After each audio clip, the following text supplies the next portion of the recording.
আপনাদের উদাহরণ হচ্ছে ওই রকম, মেয়ে নিয়ে পালিয়ে বিয়ে করে ফেলেছেন, তখন মাসলা জানার প্রয়োজন হয় না যে জায়েজ না না জায়েজ। 2-3-10 বছর সংসার হয়ে গেছে, 2-3টা বাচ্চা হয়ে গেছে, এখন হুঁশ ফিরছে, এখন বক্তব্য শুনে যখন দেখলো যে বিয়ে না জায়েজ, এখন ফতোয়া চায় যে এখন কি আমরা কি তাহলে না জায়েজ সম্পর্কে আছি।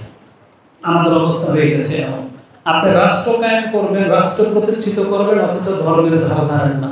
নিজের মতো করে আপনি কমিউনিস্ট একটা রাষ্ট্র চালাতে চাচ্ছেন, একদল কাছ থেকে ক্ষমতা ছিনিয়ে আরেক দল চালাতে চাচ্ছেন, অথচ আবার মরে গেলে আবার শরীরের মর্যাদাও চান আল্লাহর কাছে, কিন্তু আপনি আল্লাহর জন্য জমিনে কাজ করতেছেন না। অতএব আমাদের দাবি থাকবে বা দাওয়াত থাকবে, সবাই মুসলিম, যারাই যত কাজ করতেছেন সবাই মানে মুসলিম হয়েই কাজ করতেছেন, শুধু আপনার নিয়মটাকে চেঞ্জ করে আপনার এই মেহনতটা আল্লাহর জন্য কাজে লাগান, দুনিয়ার জন্য না। এটা আমাদের দাবি থাকবে। তাহলে আপনার এই মেহনতের বিনিময়ে আল্লাহর কাছ থেকে আপনি কিছু পাবেন। আলা কুল্লি হাল, তো রাসূলুল্লাহ সাল্লাল্লাহু আলাইহি ওয়াসাল্লামকে বলা হয়েছে আপনার উম্মত একে অপরকে হত্যা করবে, একে অপরকে ধ্বংস করবে। এটা হচ্ছে মুসলিম জাতির উপর অনেক বড় একটা বিপর্যয়, এবং হত্যার পাপ কত মারাত্মক সেটাও আমরা আলোচনা করে ফেলেছি। মুসলিমদের উপরে দ্বিতীয় ফিতনা যেটা যেটা চলমান, যেটা আমাদের সবার সাথে রিলেটেড, সেটা হচ্ছে মুসলিম তার ধর্ম থেকে মুখ ফিরিয়ে নেবে। এটা হচ্ছে মুসলিমদের জীবনের সবচেয়ে বড় বিপর্যয়। মুসলিম তার ধর্ম থেকে মুখ ফিরাবে, উল্টা পথে হাঁটবে, আর আপনি ভাববেন না যে এটা শুরু হয়ে যায়নি, বরং পৃথিবীতে 90% মুসলিম আপনারা ধর্মের উল্টা পথে হাঁটতেছে। আজকে যারা হয়তো আপনারা গুটি কয়েকটা মানুষ মসজিদে নামাজ পড়তে আসছেন, আপনি বাংলাদেশের সংখ্যা অনুযায়ী পরিসংখ্যান গণেন তো কতজন মানুষ মসজিদে আসছেন। পুরো বাংলার জমিনে যতগুলো মসজিদ আছে সমস্ত মসজিদের মুসল্লিদেরকে আপনি কানেক্ট করেন, যোগ করেন, আর কত মানুষ নামাজ পড়ে না, আপনি দেখতে পাবেন যে 90% মুসলিম আর ধর্ম থেকে মুখ ফিরিয়ে নিয়েছে। তো এটা হচ্ছে মুসলিমদের জীবনের সবচেয়ে বড় বিপর্যয়। আপনার জীবনের এমন কত সাইড থেকে আমি আপনাকে দেখাবো, পোশাক থেকে নিয়ে শুরু করে খাদ্য অভ্যাস, ঘুমের অভ্যাস, বিয়ে শাদী, লেনদেন, আচার আচরণ, যতগুলো দিক আছে আপনি দেখতে পাবেন অধিকাংশ ক্ষেত্রে আপনি ইসলামের ধারা ধারেন না। তাহলে মুসলিমরা ধর্ম থেকে মুখ ফিরিয়ে নিয়েছে। এটা একটা মুসলিমের জীবনের সবচেয়ে বড় বিপর্যয়। আর এই বিপর্যয় একেবারে অধঃপতনে কখন যাবে? যখন নিজের ধর্ম বাদ দিয়ে বিজাতির অনুকরণ আপনি করবেন, তখন নিজের অধঃপতনটা একবারে চোখের সামনে দেখতে পাবেন। আর রাসূলুল্লাহ সাল্লাল্লাহু আলাইহি ওয়াসাল্লাম এটাই বলেছেন, কিয়ামতের পূর্বে আমার উম্মতের একটা বড় অংশ ইহুদি নাসারাদের অনুসারী হয়ে যাবে, তাদের রীতিনীতিতে ফিরে যাবে। রাসূলুল্লাহ সাল্লাল্লাহু আলাইহি ওয়াসাল্লাম তো অবাক হয়ে সাহাবায়ে কেরামরা জিজ্ঞাসা করেছিল যে ইয়াহুদ ওয়ান নাসারা ইয়া রাসূলুল্লাহ, আমরা ইহুদি নাসারাদের অনুসরণ করব? রাসূল বলেন ফামান, তাহলে আর হয়তো কার? তার মানে অধিকাংশ মুসলিমদের দেখবেন চিন্তাধারা, থিওরি, তারপরে জীবনযাত্রার মান সব তারা ইহুদি নাসারাদের মতো চায়। গ্রামগঞ্জে হয়তো অনেক কিছু ফুটে ওঠে না, কিন্তু আপনি পয়সাওয়ালা শহরগুলোতে আপনি দেখেন যেখানে মানুষ ফ্রিডমের নামে এমন পোশাক পরে, এমন আচরণ করে, এমন ভাবে জীবনযাপন পার করতেছে, আপনি তাকে মুসলিম বলতে লজ্জা বোধ করবেন। তো মুসলিমদের এতটা অধঃপতন নেমে যাবে। তো এটা হবে আজকের খুতবার দ্বিতীয় অংশ, যে মুসলিমরা তার ধর্ম থেকে মুখ ফিরাবে। কোরআনে আল্লাহ সুবহানাহু ওয়া তাআলা এই মর্মে বেশ কিছু কথা উল্লেখ করেছেন, এবং আল্লাহ সুবহানাহু ওয়া তাআলা তিনি তো সবকিছুই জানেন। তাই 1400 বছর আগেই রাসূলুল্লাহ সাল্লাল্লাহু আলাইহি ওয়াসাল্লাম জীবদ্দশা থাকতেই এই আয়াত নাযিল করে দিয়েছেন, এবং মুসলিমদের কাছ থেকে একটা অঙ্গীকার নিয়েছিলেন যে আয়াতটা রাসূলুল্লাহ সাল্লাল্লাহু আলাইহি ওয়াসাল্লামের ইন্তেকালের দিন আবু বকর রাদিয়াল্লাহু তাআলা আনহুর মাধ্যমে আল্লাহ আরেকবার আমাদেরকে স্মরণ করিয়ে দিয়েছিলেন। সেই আয়াতটা কি ছিল? সূরা আলে ইমরান 3 নম্বর সূরা 144 নম্বর আয়াতে আল্লাহ সুবহানাহু ওয়া তাআলা আমাদেরকে জানিয়েছেন যে ওমা মুহাম্মাদুন ইল্লা রাসূলুন ক্বাদ খালাত মিন ক্বাবলিহির রাসূল আফা ইম্মাতা আও কুতিলা ইনকালাবতুম আলা আকাবিকুম ওয়া মান ইয়ানকালিবু আলা আকিবাইহি ফালা ইয়াদুরুল্লাহ শাইআ। এই আয়াতের মধ্যে তিনটা টুকরা, তার মধ্যে একটা হলো আল্লাহ সুবহানাহু ওয়া তাআলা যে নবীর মাধ্যমে আমাদেরকে আল্লাহর পথ দেখালেন, আল্লাহ ভালো করেই জানতেন যে মুহাম্মদ চিরস্থায়ীভাবে পৃথিবীতে থাকার জন্য আসেন। মুহাম্মদ সাল্লাল্লাহু আলাইহি ওয়াসাল্লামের কাজ হলো এই গোমরা জাতিটাকে আল্লাহর পথ দেখিয়ে দিয়ে তার দায়িত্ব শেষ হয়ে যাওয়া। যখন আল্লাহ তার মাধ্যমে সেই কাজটা পূর্ণতা দান করলেন, তখন আল্লাহ সুবহানাহু ওয়া তাআলা এই আয়াত নাযিল করে দিয়ে আমাদেরকে সতর্ক সাবধান করলেন। আচ্ছা, কি মনে করো, এই যে যাকে তোমরা নবী হিসেবে পেলে, তিনি যদি না থাকে তোমাদের মাঝে, তাকে কেউ হত্যা করে দেয় বা তিনি মরে যাক, তোমরা কি তোমাদের ধর্ম থেকে মুখ ফিরিয়ে নেবে? তার মানে মুহাম্মদ সাল্লাল্লাহু আলাইহি ওয়াসাল্লাম হচ্ছেন একজন রাসূল মাত্র। যেমন পৃথিবীতে অসংখ্য রাসূল এসেছিলেন, কি জন্য? তাদের দাওয়াত কি ছিল? যে ইন্নাল্লাহা রাব্বি ওয়া রাব্বুকুম ফা'বুদুহু, এই কথাটাকে শুধু বাস্তবায়ন করার জন্য, যে আল্লাহ হচ্ছেন আমার এবং তোমাদের রব, তার ইবাদত করো, এই আল্লাহর ইবাদত করো, এই কথাটাকে শুধু জাতির মগজের মধ্যে সজাগ করিয়ে দেওয়া, এটা ছিল রাসূলদের কাজ। রাসূলদের সেই মেসেজ আমাদের পর্যন্ত পৌঁছে দেওয়া হয়েছে। এখন আল্লাহ সুবহানাহু ওয়া তাআলা বলতেছেন, এই মুহাম্মদ যদি না থাকে, তার মানে তোমরা কি ইবাদত বন্দেগী সব ছেড়ে দিবে, আবার তোমাদের পিতৃপুরুষ বা পূর্বের অবস্থা যেমন ছিল তোমাদের ওই দিকে ফিরে যাবে? তারপর আল্লাহ সুবহানাহু ওয়া তাআলা বলেছেন যে আমায়ানকালিবু আলা আকিবাইহি, যারা এই ধর্ম পাওয়ার পরে আবার যদি বিধর্মী হয়ে যায়, ধর্ম থেকে মুখ ফিরিয়ে নেয়, তাহলে সে জেনে নাও, তুমি জেনে নাও যে তুমি আল্লাহর কোনো কিছু ক্ষতি করতে পারবে না। ফালা ইয়াদুরুল্লাহা শাইআ, আল্লাহর কোনো ক্ষতি তুমি করতে পারবে না। এই মর্মে একটা হাদিসে কুদসি রয়েছে। হাদিসটি আপনি মুসলিমে পেয়ে যাবেন। মুসলিমে, হাদিসটি মুসলিমে রয়েছে 46 নম্বর অধ্যায়, কিতাবুল বিররি ওয়াস সিলাহ, তার 15 নম্বর পর্ব, হাদিস নাম্বার সম্ভবত 6466, 6466। তাতে একটা হাদিস এনেছেন ইমাম মুসলিম যে আল্লাহ সুবহানাহু ওয়া তাআলা জুলুমকে হারাম করেছেন। আবু যার রাদিয়াল্লাহু তাআলা থেকে হাদিসের বর্ণনা করা হয়েছে যে আল্লাহ সুবহানাহু ওয়া তাআলা তাতে তিনি বলেছেন, ইয়া ইবাদি ইন্নী হারামতু আয-যুলমা আলা নাফসি ওয়া জাআলতু বাইনাকুম মুহাররামান ফালা তাযালামু। এইভাবে হাদিসটা শুরু হয়েছে যে আমি আল্লাহ নিজের উপরে জুলুম করাকে নিজেই হারাম করে নিয়েছি এবং ওই একই জুলুম তোমাদের একে অপরের উপরে করাটাকেও হারাম করে দিয়েছি। খবরদার কেউ কারো উপরে জুলুম করো না। এই হাদিসটি একটু লম্বা, তার মধ্যে একটা টুকরা এমন রয়েছে যে আল্লাহ সুবহানাহু ওয়া তাআলা বলেছেন, ইন্না আউওয়ালাকুম ওয়া আখিরাকুম ওয়া ইনসাকুম ওয়া জিন্নাকুম কানু আলা আফজারি কালবি রাজুলিন ওয়াহিদিন। তোমাদের পুরো পৃথিবীর মানুষ যদি সবাই একটা খারাপ ব্যক্তির মতো হয়ে যাও, ফেরাউনের মতো, সব ফেরাউন হয়ে গেছে পৃথিবী। আল্লাহ সুবহানাহু ওয়া তাআলা বলেন, মা নাকাসা যালিকা ফি মুলকি শাইআন, তাহলে আমার রাজত্বে, আমার সম্মানে সামান্যতম ঘাটতি হবে না, আল্লাহ বলেছেন। তারপর আল্লাহ বলেছেন, আর যদি তোমরা এর বিপরীত হও, লাউ আউওয়ালাকুম ওয়া আখিরাকুম ওয়া ইনসাকুম ওয়া জিন্নাকুম কানু আলা আতকা রাজুলিন কলবিন মিনকুম, তোমাদের মধ্যে একজন তাকওয়াবান ব্যক্তির অন্তর যেমন মুহাম্মদুর রাসূলুল্লাহ সাল্লাল্লাহু আলাইহি সাল্লাম, তোমরা পুরো পৃথিবীবাসী যদি মুহাম্মদ সাল্লাল্লাহু আলাইহি সাল্লামের মতো সৎ হয়ে যাও, মা যাদা ফি মুলকি শাইআন, আল্লাহ বলেন আমার রাজত্বে, মানে আমার যে মর্যাদা আছে, আমার যে জগৎ আছে, আমার হুকুমতের মধ্যে সামান্যতম মর্যাদা বেড়ে যাবে না। তার মানে আমরা যদি আল্লাহর ইবাদত করি সেটাও আমাদের ফায়দা, আমরা যদি আল্লাহর কাছ থেকে মুখ ফিরিয়ে নেই তাহলে এটা আমাদের ক্ষতি। আল্লাহ সুবহানাহু ওয়া তাআলার এখানে কোনো লাভ ক্ষতি নেই। এইজন্য আল্লাহ সুবহানাহু ওয়া তাআলা বলেছেন, যদি তোমরা আমার এই পথ থেকে মুখ ফিরিয়ে নাও, ফালা ইয়াদুরুল্লাহা শাইআন, তাহলে তোমরা জেনে নাও আল্লাহর কোনো ক্ষতি হবে না। ওয়াসায়াজিজিল্লাহু শাকিরিন, কিন্তু তারপরে আল্লাহ বলতেছেন, তবে আল্লাহ যারা শুকরগুজার তাদেরকে আল্লাহ সুবহানাহু ওয়া তাআলা আজর দেবে, উত্তম প্রতিদান দেবে। তার মানে কর্ম করলে প্রতিদান রয়েছে, কিন্তু আপনি যদি মুখ ফিরিয়ে নেন, আপনাকে উদ্ধার করার মতন পৃথিবীতে কাউকে আপনি পাবেন না। এজন্য আল্লাহ সুবহানাহু ওয়া তাআলা বলেছেন, তাহলে তোমরা কি মুহাম্মদ সাল্লাল্লাহু আলাইহি সাল্লামের পরে কি মুখ ফিরিয়ে নেবে? এটা তো একটা আয়াত ছিল। সাহাবায়ে কেরামরা কিন্তু মুখ ফিরিয়ে নেয়, তারা কিন্তু দ্বীনের উপরেই ছিলেন, তাবিঈনরা দ্বীনের উপরেই ছিলেন। তাবাতাবিনরা দিনের উপরে ছিলেন, তারা যদি দিনের উপরে টিকে না থাকতেন তাহলে আমাদের পর্যন্ত কিন্তু ইসলাম আসতো না। কিন্তু আমাদের চরিত্রটা এমন কেন হয়ে যাচ্ছে? আমরা কেন ধর্ম থেকে মুখ ফিরিয়ে নিচ্ছি, অথচ প্রতিনিয়ত আমাদেরকে কোরআন এবং হাদিস দিয়ে আমাদেরকে বোঝানো হচ্ছে, আমাদেরকে সতর্ক সাবধান করা হচ্ছে।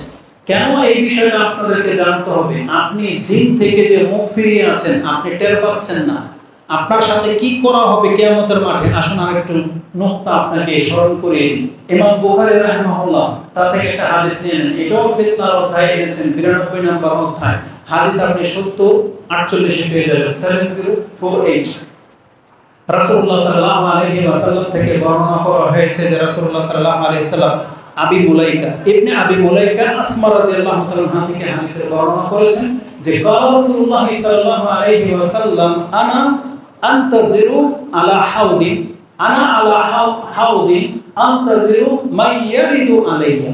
আমার সামনে দিয়ে যারা যাবে তাদেরকে আমি হাউজে কাউসারের পানি পান করার জন্য আমি সেখানে অপেক্ষমান থাকব। মুহাম্মদুর রাসূলুল্লাহ সাল্লাল্লাহু আলাইহি ওয়াসাল্লামের মিম্বরে এভাবে দাঁড় করিয়ে দেওয়া হবে। রাসূল সাল্লাল্লাহু সেই মিম্বরের উপরে দাঁড়িয়ে থাকবেন এবং তার উম্মতকে নিজের হাতে পানি পান করাবেন। আর একবার যারা রাসূল সাল্লাল্লাহু হাতে সে হাউজে কাউসারের পানি পান করবে, পুরো বিচারের মাঠ জুড়ে জান্নাতে ঢোকা পর্যন্ত সে কোনদিন আর পিপাসা হবে না। এই মর্যাদা এই উম্মতকে দেওয়া হয়েছে। সেই উম্মতের সাথে কি আচরণ করা হবে? রাসূল সাল্লাল্লাহু বলছেন ফা ইউখাযু বিনাসি মিন দুনি, আমার সামনে থেকে কিছু মানুষকে ধরে নিয়ে যাওয়া হবে। ফাআকুল, আমি বলবো উম্মতি, এটা তো আমার উম্মত, তাকে ছেড়ে দেওয়া হোক, এভাবে বলা হবে। কিন্তু ফায়াকুল, আমাকে বলা হবে। রাসূল বলতেছে যে আমাকে বলা হবে লা তাদরি মাশাউ আলা কাহকারা, হে মুহাম্মদ আপনি জানেন না যাকে আপনি আপনার উম্মত বলে দাবি করলেন আপনার মৃত্যুর পর এ আপনার পথ ছেড়ে উল্টা পথে হেঁটেছে। মাশাউ আলা কাহকারা, কাহকারা বলা হয় যে আমরা হাঁটতেছি এইদিকে আর আপনি পেছন দিকে সাইড কেটে চলে গেলেন, এটা হচ্ছে মাশাউ আলা কাহকারা। যেমন কথার কথা, এটার অনেকগুলো এক্সাম্পল আছে। আমাদের সাথে যেটা ঘটেছে সেটা বলি। ছোট বাচ্চাদেরকে যখন বাপ মা বলে বাসায়, ওরা খেলার মাঠ থেকে ধরে নিয়ে আসছে, ওরা বলতো আমার বাসায় চল, তাড়াতাড়ি আয়। কিছুক্ষণ পরে তাকায় দেখে ও পেছনে নাই গায়ে, তার মানে ও আবার মাঠে, বুঝেন? এটা হচ্ছে পেছন দিক থেকে সরে যাও। তো রাসূলুল্লাহ সাল্লাল্লাহু আলাইহি ওয়াসাল্লামকে আমাদেরকে বলেন ওয়ান্না হাযা সিরাতি মুস্তাকিমান ফাত্তাবিউ, এটাই সরল পথ যেটা তোমাকে আল্লাহ পর্যন্ত নিয়ে যাবে, তুমি কিন্তু থেমে থাকো না, তুমি এই পথে আসতে থাকো। রাসূল কিন্তু আমাদেরকে রেখে আগেই চলে গেছেন, বলছে আসো আমার পথ অনুসরণ করো, কিন্তু আপনি থেমে গেলেন। শুধু থেমেই যান নাই, আপনি সেই রাস্তা থেকে সরে গেলেন, সেই রাস্তায় ধরলেন না, আপনি ছেড়ে দিলেন রাসূল সাল্লাল্লাহু রাস্তা। তাহলে মাশাআল্লাহ কাহকারা, আপনি আপনার পথ থেকে কিন্তু সরে গেলেন। রাসূল সাল্লাল্লাহু কি বলবে সেই দিন যে যাক আমার উম্মত ভুল করে ফেলেছে, তো ভুল করে ফেলেছে এটা বলবেন? বরং অপর বর্ণনা রয়েছে সুহতান সুহতান লিমান গায়্যারা দীনি আও বাদদালা দীন, যে আমার দ্বীনকে পরিবর্তন করে দিয়েছে, যে অন্য কোন পথ অবলম্বন করেছে, একে আমার সামনে থেকে সরিয়ে ফেলা হবে। এটা হলো দ্বীন থেকে মুখ ফিরানোর রেজাল্ট। আজকে আপনার চুলের স্টাইল রাসূলের ক্ষেত্রে আপনার প্রযোজ্য হয় না, দাড়ির চেহারার ক্ষেত্রে রাসূলকে খুঁজেন না, পোশাকের ক্ষেত্রে রাসূলের প্রয়োজন হয় না, খাদ্যের সময় আপনার রাসূলের প্রয়োজন হয় না, ঘুমানোর সময় হয় না, রাষ্ট্রনীতিতে হয় না, ওই শুধু মসজিদে আসলে বা হাইয়া বা আশহাদু আন্না মুহাম্মাদুর রাসূলুল্লাহ শুনলে খালি চুমু খাওয়ার সময় আপনার মনে পড়ে, এটা দিয়ে আপনি নাজাত পাবেন না। বরং রাসূলুল্লাহ সাল্লাল্লাহু আলাইহি ওয়াসাল্লামের দ্বীনের ইত্তেবা করতে আমাদেরকে আদেশ করা হয়েছে, তাই আমাদের নাজাত আছে। কিন্তু ব্যক্তি জীবনের সমস্ত সিদ্ধান্ত আপনি নিজের মতো করে নিয়ে নিচ্ছেন, আপনার একটু গিলটি ফিল হয় না যে আমি কি আল্লাহর খেলাফ যাচ্ছি কিনা। আপনি কি সব কমেন্ট করতে থাকেন, কি সমস্ত পদক্ষেপ নিয়ে নিচ্ছেন, যাকে তাকে মেরে দিচ্ছেন, যা তা করে ফেলতেছেন। আলেমদেরকে আপনি চেহারার মূল্যায়নও করেন না। এমনও আমাদেরকে শুনতে হয়েছে যে বাংলাদেশের আলেমরা নাকি রাষ্ট্র চালানোর ক্ষমতাই রাখে না, যে এরা নাকি শুধু মাদ্রাসা চালাইতে পারে। এমনও মন্তব্য করা হয়েছে যে যাদেরকে বলেন যে রাষ্ট্র চালাইতে দেবে, এরা মাদ্রাসা চালাইতে পারবে, রাষ্ট্র চালানোটা কি এত সহজ?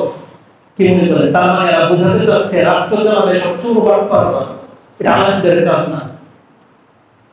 এটা হলো আমাদের জাতির কত অধপতন নামলে তার একটা তার আলেম তার শিক্ষক সম্পর্কে এমন মন্তব্য সে করতে পারে, তাহলে এই জাতি কল্যাণ কিভাবে পাবে?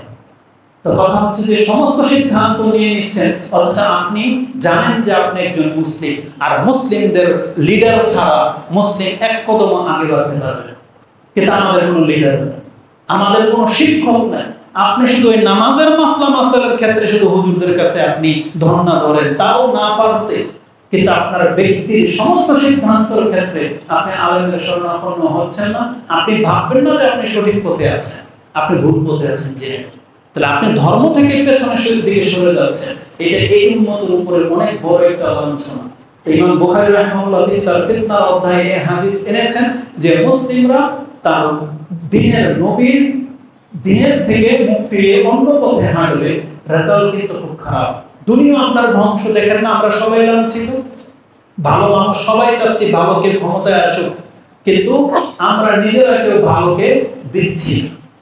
বলেন যে আমাদেরকে বলে কি করে নেন, মানে ক্ষমতা খাটাই নেন, এখন কোত্থেকে আসছে, আমাদেরকে বলে এখন কোত্থেকে আসছে। বুঝেন কথা?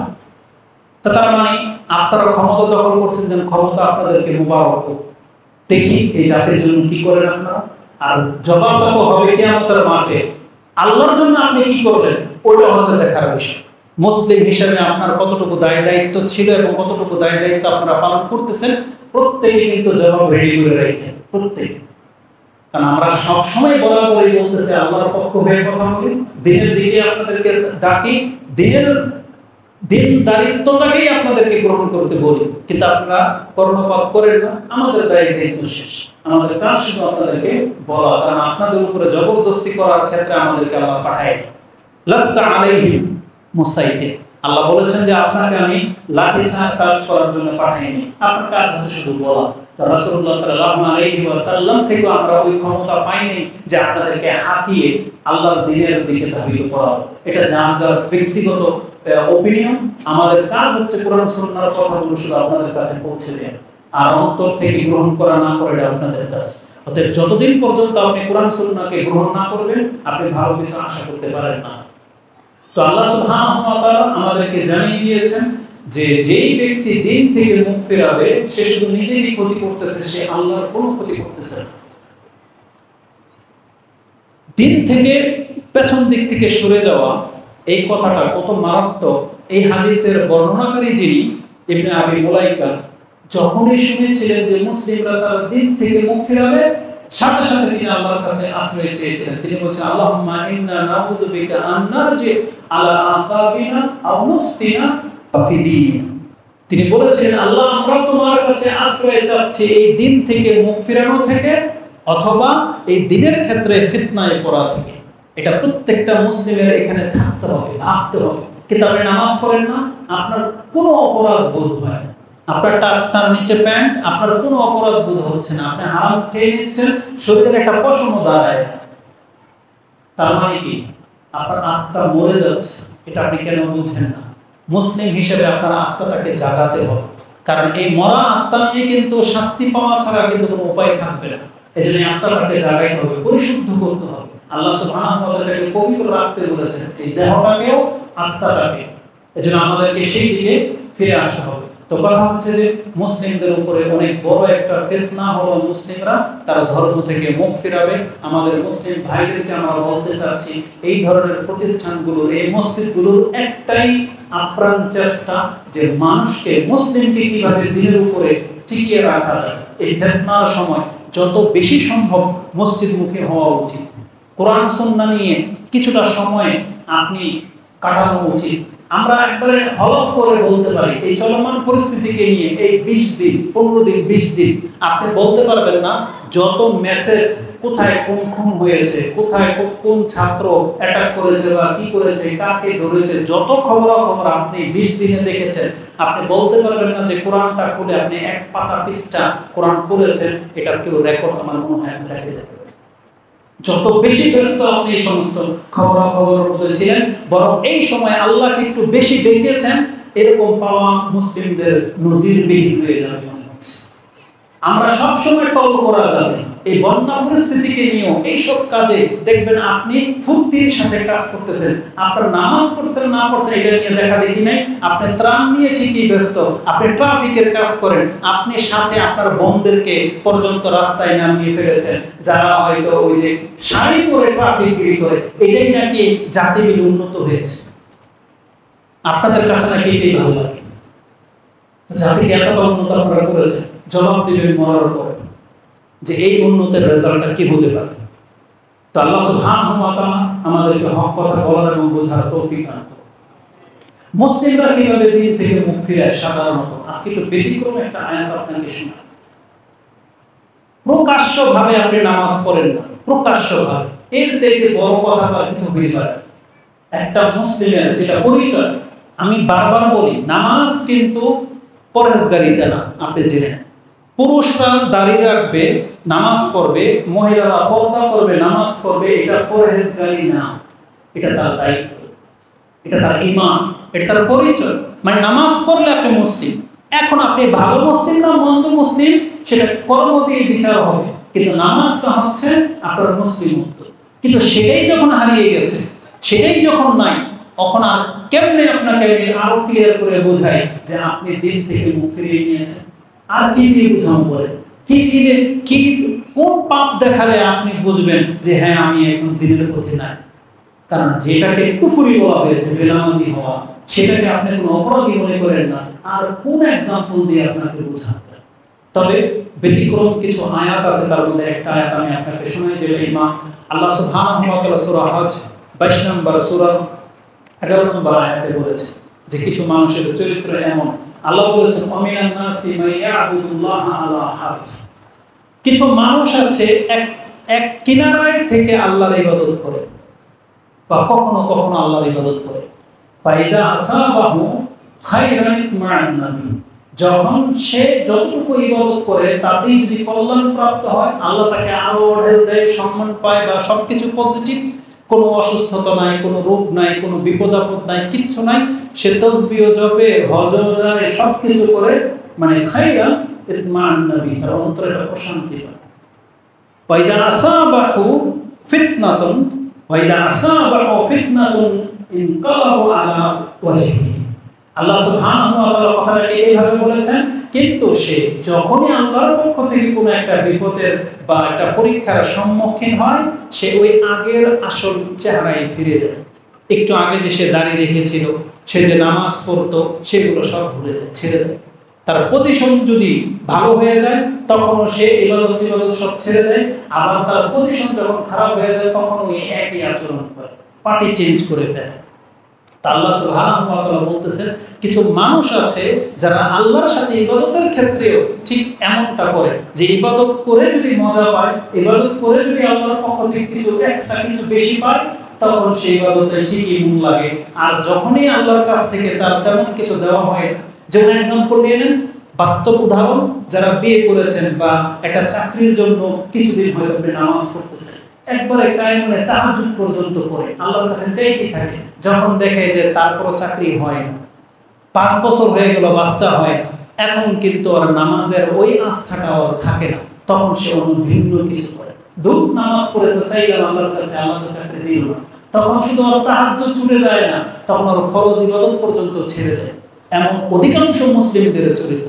আল্লাহ সুবহানাহু ওয়া তাআলা বলতেছেন যে আমিনান নাসি মাইয়াবুদুল্লাহ আলা হারফ ফাইন আসাবাহু খায়রুন মা'আন-নাবী ওয়া ইন আসাবাহু ফিতনাতুন ইনকালাবু আলা ওয়াজহিহি খাসিরুদ দুনিয়া ওয়াল আখিরা। আল্লাহ বলেছেন, যারা কিছু পাওয়ার জন্য এই রকমের একতরফা থেকে আল্লাহর ইবাদত করে, তার দুনিয়াও শেষ, তার পরকালও শেষ। আর আপনি আর আমি তো ইবাদতই ছেড়ে দিয়েছি। এখানে এমন ব্যক্তিদের আলোচনা চলতেছে যারা কিছু পেলে ইবাদত করে বা সন্তুষ্টর সময় আল্লাহ সুবহানাহু ওয়া তাআলা ইবাদত করে, তাদেরকে আল্লাহ বলতেছেন তার দুনিয়াও শেষ, পরকালও শেষ। আর যে ইবাদতই করে, তাহলে সে কি পরিস্থিতির মধ্যে আছে, কেমনে আপনাকে বোঝায়? এটা হচ্ছে আমাদের পরিস্থিতি। তো এই আয়াতটা তাফসীরটা একবার পড়ে দেখবেন যে এখানে উলামায়ে কেরাম কত কি উল্লেখ করেছে, তাফসীরকার কি উল্লেখ করেছে, আপনি দেখবেন, তাহলে বুঝতে পারবেন আমাদের আপনাদের অবস্থাটা কোথায় আছে। আল্লাহর নজরে আমরা কি মুসলিম বলে গণ্য কিনা, আল্লাহর নজরে আমরা কি নাজাত পাবো কিনা, আপনি সেই তাফসীরটা পড়লে অনেকটাই আপনার জন্য ক্লিয়ার হয়ে যাবে। আল্লাহ সুবহানাহু ওয়া তাআলা আমাদেরকে এইভাবে সতর্ক সাবধান করেছেন। রাসূলুল্লাহ সাল্লাল্লাহু আলাইহি ওয়াসাল্লামের হাদিসের মধ্যে এটার ভিন্ন ব্যাখ্যাটা কি আছে, রূপটা কি? রাসূলুল্লাহ সাল্লাল্লাহু আলাইহি ওয়াসাল্লাম তো বলেছেন ওই সমস্ত ব্যক্তিদের সম্পর্কে যারা সকালবেলা ঠিকই মুসলিম হয়ে তার সকাল হয়, কিন্তু সারা দিন এমন কি ঘটে সন্ধ্যা হতে হতে তার ঈমান নাই, সে কাফের হয়ে যায়। আবার ঠিক রাতেই এমন কিছু হয় দিনের বেলায় তার ঈমান থাকে না। রাসূলুল্লাহ সাল্লাল্লাহু আলাইহি ওয়াসাল্লাম एग्जांपलটা এভাবে দিয়েছেন, ইউসি মুমিনা ওয়া ইউসবি কাফিরা। কিভাবে ঘটে এটা? ইয়াবিউ দীনাহু বিআরাদিন মিনাদ দুনিয়া, সে তার দুনিয়া পাওয়ার জন্য তার দিনকে বিক্রি করে দেয়। আজকে বলেন তো দেখি, আপনি বলবেন হুজুর আমি তো আমার ধর্ম বিক্রি করে তোর দুনিয়া খাই না, ওই অপবাদ তো হুজুরদেরকে দেয়, আপনারা আমাদেরকে দেয় যারা ধর্ম ব্যবসা করে খায়, তাই না? আপনি মাত্র 15,000 টাকা বেতনের জন্য আপনি 12 ঘন্টা ডিউটি করেন, তার মধ্যে এক ওয়াক্ত নামাজও আপনি পড়েন না, বরং আপনার কথা হলো নামাজ মালিক পড়তে দেয় না, এজন্য মালিককে সন্তুষ্ট করার জন্য আপনি নামাজ পড়েন না। ধর্ম বিক্রেতাকে আমি হইলাম না আপনি হইলেন, আপনি তো আপনার ধর্ম বিক্রি করে দিয়েছেন যে মালিককে সন্তুষ্ট করার জন্য আপনি জামাতে নামাজ পড়া ছেড়ে দিয়েছেন, নামাজই পড়েন না আপনি আপনার চাকরিকে বাঁচানোর জন্য। কত শত যুবক আছে শুধু চাকরিকে টিকানোর জন্য দাঁড়িয়ে রাখে না, তারা দুদিনকে বিক্রি করে দিয়েছে। কত শত ব্যক্তিরা আছে হারাম খায়, পেটের জন্য হারাম খায়, ব্যাংকে চাকরি করে। জানেন একজন ব্যাংকারের স্ট্যাটাস দেখেছিলাম, একজন উচ্চ শিক্ষিত একজন ব্যক্তি, তিনি স্ট্যাটাস দিছে এত সুন্দর চমৎকার করে, ব্যাংকের চাকরি হালাল কেন হবে না সেটাকে তুলে ধরে এমন এমন যুক্তি সে পেশ করেছে, সে আমাদের সবাইকে হারাম কোরবানি ছেড়ে দিয়েছে। জানেন যে আমাদের রাষ্ট্র যেহেতু সুদী ব্যাংকের সাথে লেনদেন করে, তাহলে রাষ্ট্রের যত কাজ আছে সবই তো আমরা ভোগ করতেছি, তাহলে আমরা তো হারাম করব, বুঝেন?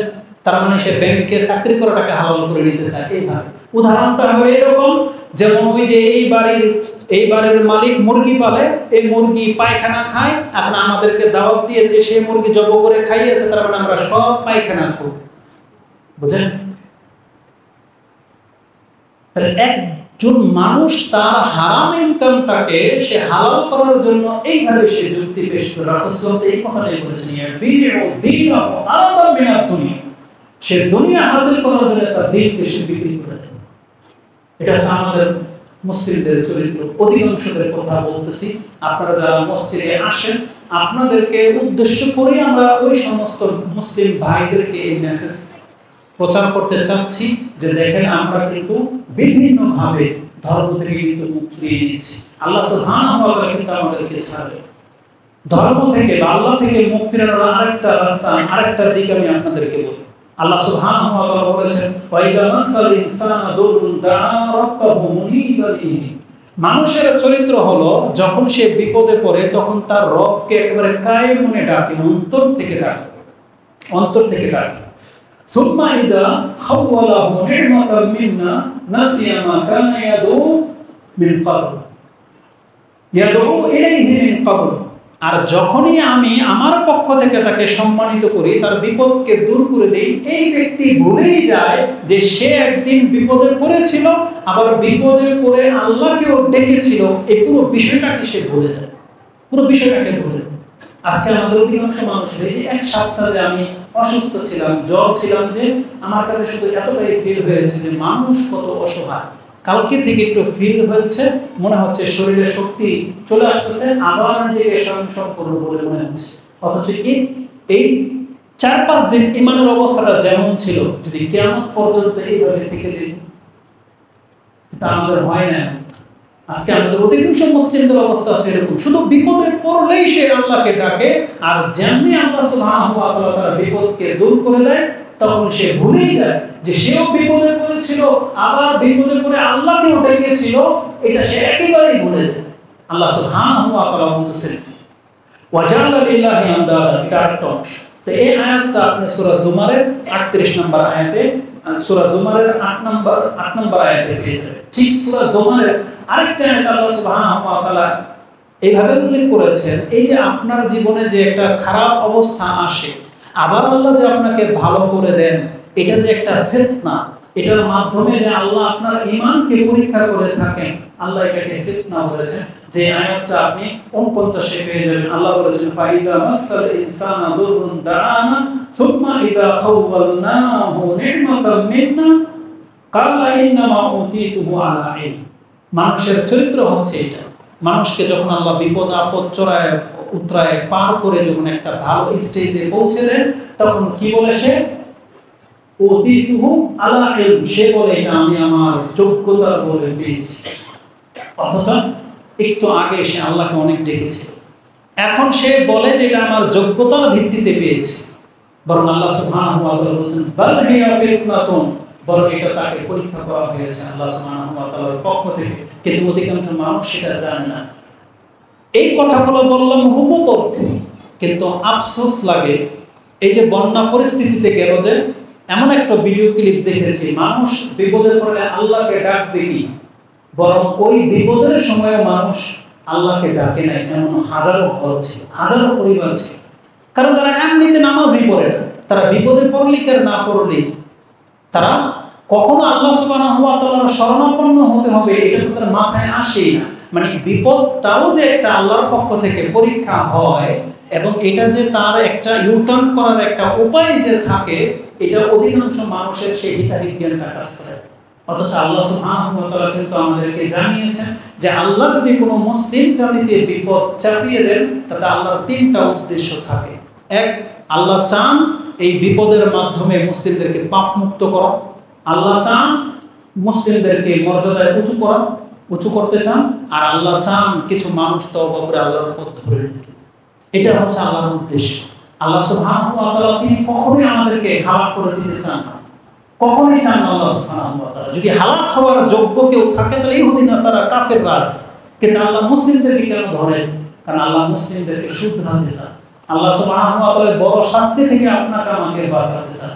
তাহলে এগুলো হচ্ছে একটা রূপক অর্থে বললাম, কিন্তু অধিকাংশ মানুষ কিন্তু বিপদে কেন মানে আমি কি আপনাকে বুঝাতে পারতেছি কিনা জানি না। একজন ব্যক্তি আল্লাহকে ডাকে আবার ভুলে যায়, তার সম্পর্কে আল্লাহ সুবহানাহু ওয়া তাআলা এখানে নিন্দা করেছেন। আমি আপনাকে ওই সমস্ত মুসলিমদের কথা বোঝাতে চাচ্ছি যারা বিপদে পড়ে আল্লাহকে ডাকে। কেমন মুসলিমরা বা কে আছে আল্লাহ ছাড়া? আপনাদের আমাদের কে আছে আল্লাহ ছাড়া? কেউ নাই আমাদের। অতএব আল্লাহ সুবহানাহু ওয়া তাআলার কাছে আমাদেরকে ফিরে আসতে হবে। তো রাসূলুল্লাহ সাল্লাল্লাহু আলাইহি ওয়াসাল্লাম আমাদেরকে বলেছিলেন যে মুসলিমদের অনেক বড় একটা বিপর্যয় হলো মুসলিমরা আল্লাহ থেকে মুখ ফিরিয়ে নেবে, মুসলিমরা দিন থেকে মুখ ফিরিয়ে নিচ্ছে। এটা হওয়া উচিত নয়। আল্লাহ সুবহানাহু ওয়া তাআলা আমাদেরকে বোঝার এবং সে অনুযায়ী আমল করার তৌফিক দান করুন। আমিন।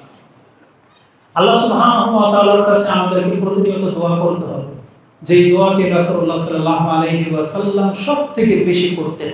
আনাস রাদিয়াল্লাহু তাআলা আনহু থেকে প্রমাণিত রয়েছে, উম্মে সালামা থেকেও রয়েছে যে রাসূলুল্লাহ বলতেন ইয়া মুকাল্লিবাল কুলুব সাব্বিত কলবি আলা দীনিক, ইয়া মুসাররিফাল কুলুব সাররিফ কলবি আলা তাআতিক। তাকে জিজ্ঞাসা করা হয়েছে ইয়া রাসূলুল্লাহ আপনার দোয়াতে এই দোয়াগুলো সবচেয়ে বেশি পরিমাণ কেন আপনি বলেন? তখন রাসূলুল্লাহ সাল্লাল্লাহু আলাইহি ওয়াসাল্লাম বলেছেন প্রত্যেকটা মানুষের অন্তর আল্লাহর দুই আঙ্গুলের মাঝখানে থাকে। আল্লাহ যার অন্তরকে যখন খুশি পরিবর্তন করে দেন। অতএব আজকে যে আমাদের অন্তর ইসলাম থেকে যে ভিন্ন রূপ ধারণ করে নিচ্ছে, এটা কেন হচ্ছে? তার মানে আল্লাহ সুবহানাহু ওয়া তাআলার কাছে আপনি যেহেতু আশ্রয় চাচ্ছেন না, আল্লাহ আপনার অন্তরকে লাগামহীন ছেড়ে দিতে চাচ্ছেন। অথচ আপনি যদি আল্লাহর কাছে দোয়া করেন, আল্লাহ এটাকে আটকে রাখবে, ধরে রাখবে। কারণ আল্লাহ সুবহানাহু ওয়া তাআলা কোরআনে সূরা আনফাল ৮ নম্বর সূরার ২৪ অথবা ২৫ নম্বর আয়াত আপনি দেখেন, সেখানে আল্লাহ বলেছেন ইন্নাল্লাহা ইয়াহুলু বাইনাল আবদি ওয়া কলবি। আল্লাহ বান্দা এবং তার অন্তরের মাঝে অন্তরাল হয়ে থাকে। আজকে কত মানুষ কাফের, আমি আর আপনি কেন কাফের হইনি? কারণ কুফরি আর আপনার আমার মাঝে আল্লাহ বিদ্যমান। আল্লাহ যদি এখান থেকে উঠে যান, আপনি আর আমি যে কোনো সময় কুফরিতে লিপ্ত হয়ে যাব, শয়তান আমাদেরকে ছিনিয়ে নেবে। কিন্তু আপনার আমার আর শয়তানের মাঝে কে আছে? আল্লাহ। ইয়াহুলু বাইনাল আবদি ওয়া কলবি। ঠিক এর বিপরীত ব্যাখ্যা করা হয়েছে, একজন কাফের কেন ইসলাম গ্রহণ করতে পারতেছে না? আল্লাহ সেখানে বিদ্যমান।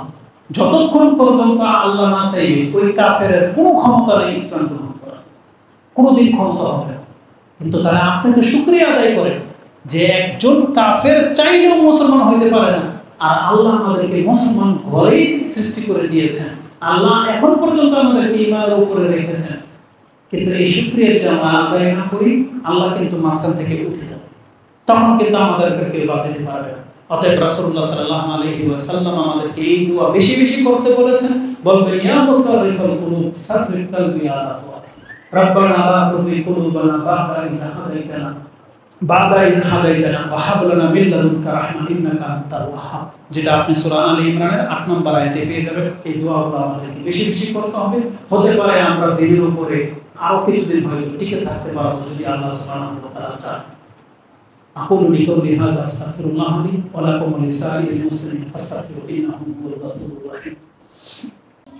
একটা গুরুত্বপূর্ণ আয়াত যেটা আল্লাহ সুবহানাহু ওয়া তাআলা সূরা বাকারার 2 নম্বর সূরার 208 নম্বরে উল্লেখ করেছেন। আল্লাহ বলেছেন, ইয়া আইয়ুহাল্লাযীনা আমানু উদখুলু ফিস সিলমি কাফফা ওয়া লা তাত্তাবিউ খুতুওয়াতিশ শাইতান ইন্নাহু লাকুম আদুউম মুবিন।